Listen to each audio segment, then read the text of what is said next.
Hello बच्चों, स्वागत है आपका आपके अपने YouTube चैनल ट्रिनिटी मैथ्स में। मैं विकास आप लोगों को आज पढ़ाने वाला हूं परिमेय संख्याएं। परिमेय संख्या को इंग्लिश में कहते हैं रेशनल नंबर।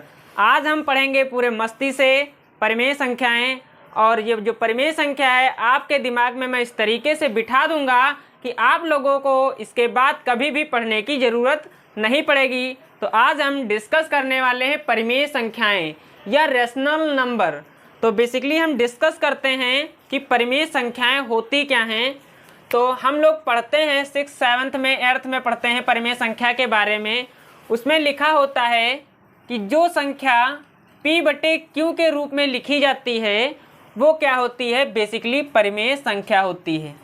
अब इस शब्द को हम लोग बहुत डिटेल से डिस्कस करने वाले हैं कि परिमेय संख्या क्या होती हैं, आखिर हम किन्हें कहेंगे परिमेय संख्याएं, आखिर जो परिमेय संख्याएं नहीं होती हैं वो बची हुई संख्याएं कौन सी संख्याएं होती हैं।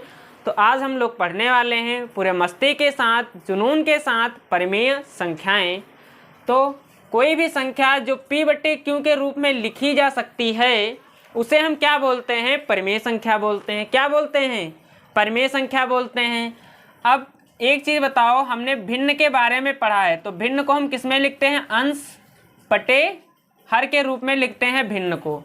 इसका मतलब ये है जो यहाँ पर P लिखा है वो क्या है, अंश है, और यहाँ पर जो Q लिखा है वो क्या है, हर है। उम्मीद है यहाँ तक आप लोगों को समझ में आ गया है। अब यहाँ पर परिमेय संख्या के लिए कुछ होती हैं कंडीशन। तो कंडीशन नंबर जो फर्स्ट है वो क्या कहती है, कहता है कि जो अंश है वो क्या होना चाहिए, आपका होना चाहिए पूर्णांक। क्या होना चाहिए, पूर्णांक होना चाहिए। और जो हर है वो भी क्या होना चाहिए, पूर्णांक होना चाहिए। अंश भी हमारा क्या होना चाहिए, पूर्णांक होना चाहिए, हर भी हमारा होना चाहिए पूर्णांक।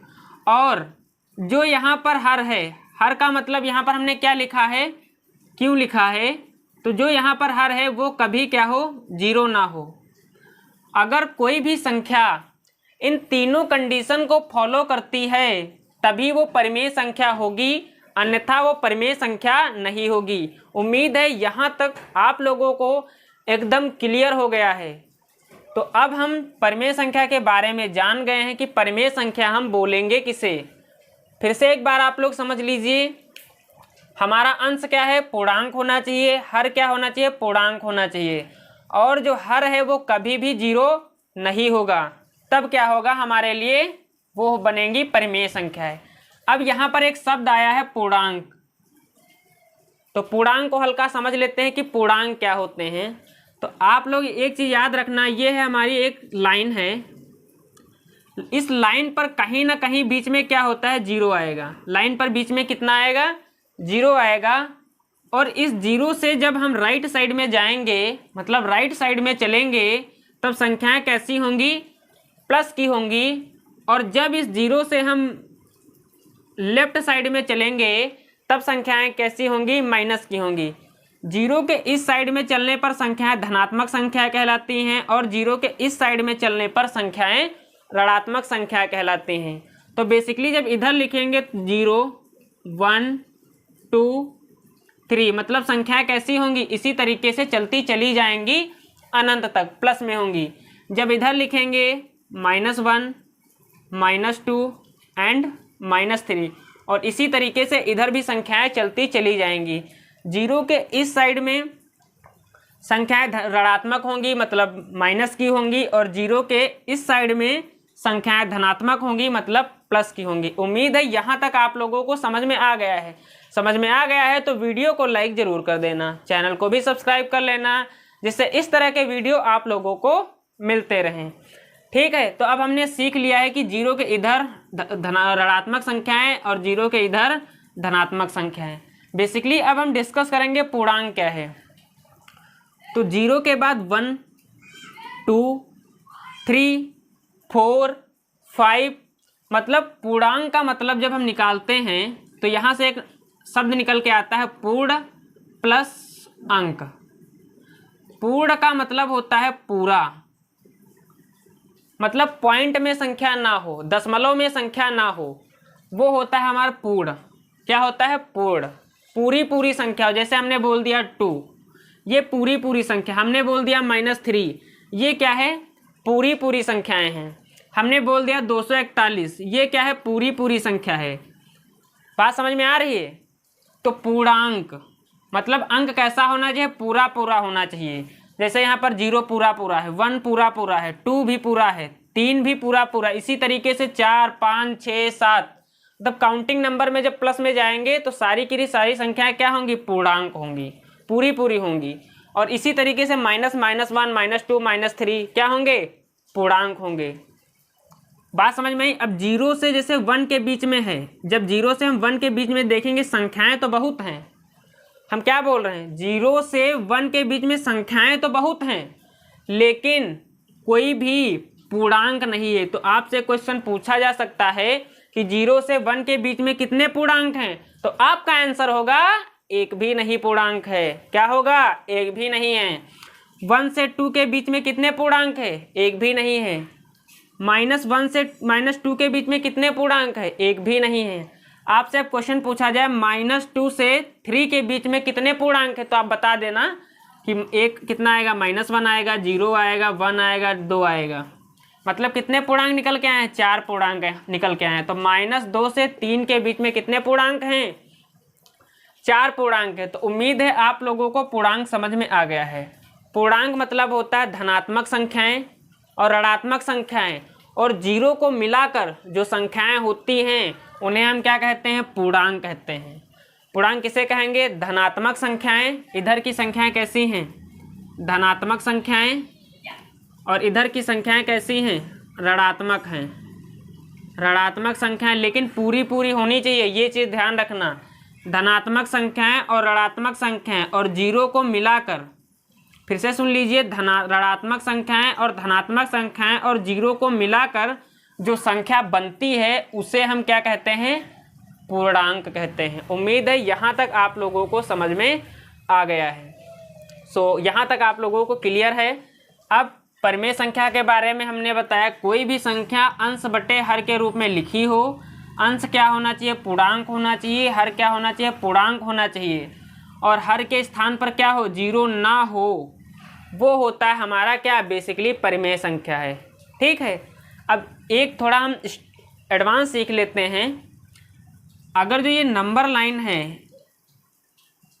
इस लाइन पर जितनी भी संख्याएं हैं वो सारी की सारी कैसी संख्याएं, वास्तविक संख्याएं हैं। इस नंबर लाइन पर जितनी भी संख्याएं हैं ये सारी की सारी संख्याएं क्या हैं, वास्तविक संख्याएं हैं। क्या हैं, वास्तविक संख्याएं हैं। और वास्तविक संख्याओं के अंतर्गत क्या आता है, परिमेय संख्याएं और अपरिमेय संख्याएं। अब अपरिमेय संख्याएं क्या होती हैं, जो इन कंडीशन को फॉलो ना करे वो होती हमारी अपरिमेय संख्याएं। समझ में आई बात? उम्मीद है आप लोगों को यहाँ तक समझ में आ गया है। अगर जो आप लोगों को यहाँ तक समझ में आ गया है तो वीडियो को लाइक ज़रूर कर देना और चैनल को सब्सक्राइब कर लेना, बेल आइकन ज़रूर प्रेस कर लेना, जिससे आने वाले वीडियोस के नोटिफिकेशन आप लोगों को मिलते रहें। हमने परिमेय संख्या सीखा, हमने सीखा पूर्णांक क्या होते हैं, हमने और एक चीज़ सीख ली कि धनात्मक पूर्णांक क्या होते हैं, और सीखा हमने ऋणात्मक पूर्णांक क्या होते हैं। और यहाँ पर जीरो के बारे में आपको पता है कि 0 की भी खोज हुई है। किसने की है, आर्यभट्ट ने 0 की खोज की है। अब थोड़ा एग्जाम्पल लेते हैं और एग्जाम्पल से हम लोग समझते हैं कि परिमेय संख्या क्या होती है। अब हमने लिखा 2/3, क्या लिखा है, 2/3। अब 2/3 जो है एक क्या है, भिन्न ही तो है, ये भी एक भिन्न लिखी है, और ये भी क्या लिखा, जो संख्या अंश बटे हर के रूप में लिखी हो वो क्या है, भिन्न है ना। तो 2 जो हमने 3 लिखा वो भी क्या है, भिन्न है। जहाँ पर 2 जो है कटा तो है नहीं, पूरा पूरा अंक है, इसका मतलब क्या है, ये पूर्णांक है। और 3 भी क्या है, पूर्णांक है। परिमेय संख्या में यही तो कंडीशन थी, 2 भी हमारा पूर्णांक है और 3 भी हमारा पूर्णांक है। अब कंडीशन नंबर 3, जो हर है मतलब जो क्यों है, जो यहाँ पर लिखा है 3, बताओ वो क्या 0 के बराबर है, तो आपका आंसर होगा नहीं है। इसका मतलब जो हमने 2/3 लिखा है वो इन तीनों कंडीशन को क्या कर रहा है, फॉलो कर रहा है। क्या कर रहा है, फॉलो कर रहा है। जब इन तीनों कंडीशन को फॉलो करे कोई भी संख्या तो वो संख्या बन जाती है परिमेय संख्या। क्या बन जाती है, परिमेय संख्या बन जाती है। उम्मीद है यहाँ तक आप लोगों को समझ में आ गया है। अब थोड़ा एक क्वेश्चन हम और करते हैं। हमने लिखा 0। अब आप लोग बताइए 0 जो है एक परिमेय संख्या है? तो आप लोगों का क्या आंसर है ये कमेंट बॉक्स में बताना, ठीक है। तो यहाँ पर जो 0 है ये क्या है, परिमेय संख्या है। लेकिन अब कैसे परिमेय संख्या है, अब हम लोग सीखते हैं कि जो 0 है वो परिमेय संख्या है कि नहीं है। तो बेसिकली हमने क्या लिखा है, यहाँ पर हमने लिखा है 0। अब आप लोगों को ये बताना है कि जो 0 है वो परिमेय संख्या है कि नहीं है। तो हमने आप लोगों को बताया कि कोई भी संख्या हो, अगर जो उसके हर में मतलब बटे में कोई भी संख्या नहीं है तो उसके बटे में कौन सी संख्या होती है, बोलो भैया, कौन सी संख्या होती है? तो आपका आंसर होगा 1 होता है। किसी भी संख्या के अगर जो बटे में कुछ भी नहीं है तो उसके बटे में कितना होता है, 1 होता है। अब परिमेय संख्या की हमको ये तीनों कंडीशन फॉलो करनी है। बेसिकली ये कंडीशन नंबर 1 है, condition number 2 and condition number 3। अगर जो ये तीनों कंडीशन इस 0 पर अप्लाई हो रही हैं तो ये संख्या जो है परिमेय संख्या है, अन्यथा ये परिमेय संख्या नहीं है। सो उम्मीद है यहाँ तक आप लोगों को समझ में आ गया है। अब आप लोग बताइए कि जो 0 है वो परिमेय संख्या है कि नहीं है? तो आपका आंसर होगा हाँ सर ये परिमेय संख्या है। अब आप बताइए जो 0 है ये पूर्णांक है कि नहीं है? तो आपका आंसर होगा हाँ सर 0 भी एक पूर्णांक है। तो 0 क्या है, एक पूर्णांक है।